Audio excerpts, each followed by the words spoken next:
दोहा छंद यह हिंदी साहित्य का अति प्रसिद्ध और साहित्यकारों का अति प्रिय छंद है। आइए इसके बारे में विस्तार से जानते हैं। दोहा अर्धसम मात्रिक छंद है। दोहे में 4 चरण होते हैं। इसके विषम चरणों प्रथम तथा तृतीय चरण में 13 मात्राएं और सम चरणों द्वितीय तथा चतुर्थ चरण में 11 मात्राएं होती हैं। सम चरणों के अंत में एक गुरु और एक लघु मात्रा का होना आवश्यक होता है। इसी क्रम में हम इन उदाहरणों को देखते हैं, अर्थात 13, 11, 13, 11 मात्रा के रूप में। आइए हम इन दोहों को देखते हैं। रात दिवस पूनम अमा, सुख दुख छाया धूप, यह जीवन बहुरूपिया, बदले कितने रूप। इसी प्रकार विषम चरणों अर्थात 1 और 3 में 13 मात्रा एवं सम चरणों अर्थात 2 और 4 में 11 मात्रा के क्रम में हम अन्य उदाहरणों को भी देखें और याद कर लें। ये उदाहरण आपके सामने है। रहीमन पानी राखिए, बिन पानी सब सून, पानी गए न उबरे, मोती मानुष चून।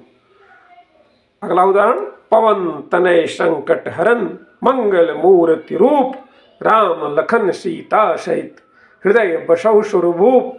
अगला, मेरी भव बाधा हरौ, राधा नागर सोय, जा तन की झाई परे, श्याम हरित दुति होय।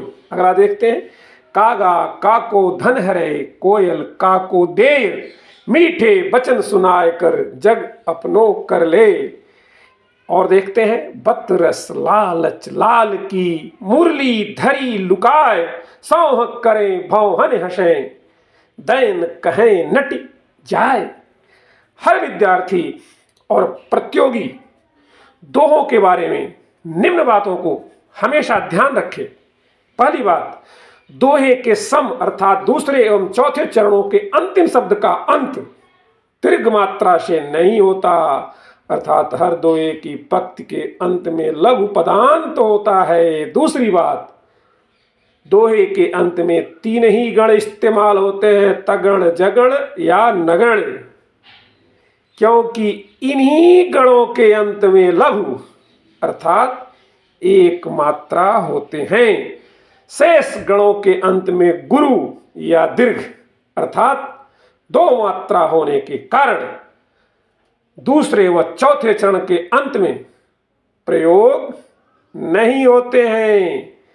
तीसरी बात, दोहे के विषम अर्थात पहले तथा तीसरे चरणों के प्रथम शब्द जगण अर्थात लघु गुरु लघु मात्राओं वाले नहीं होने चाहिए।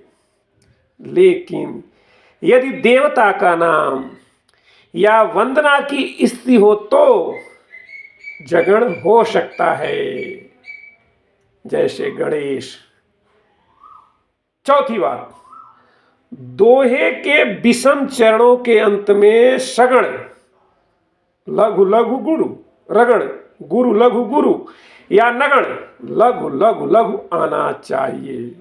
पांचवी बात, दोहे का शाब्दिक अर्थ है दूहना, अर्थात शब्दों से भावों को दूहना होता है।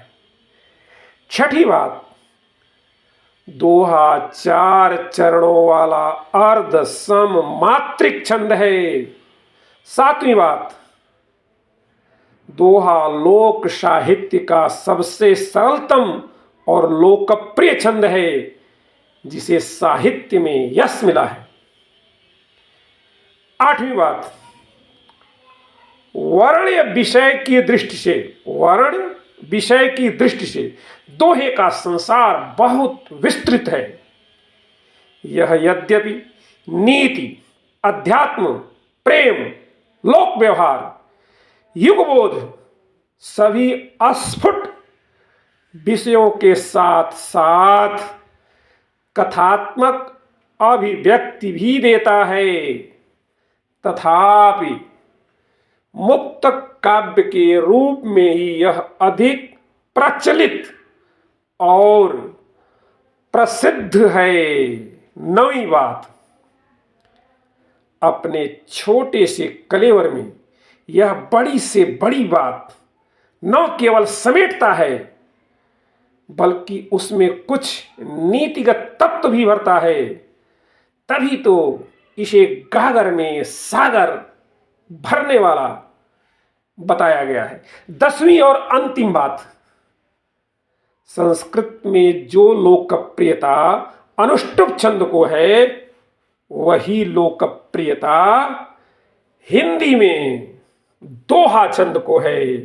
अर्थात दोहा हिंदी का सबसे अधिक प्रसिद्ध सुप्रसिद्ध छंद है।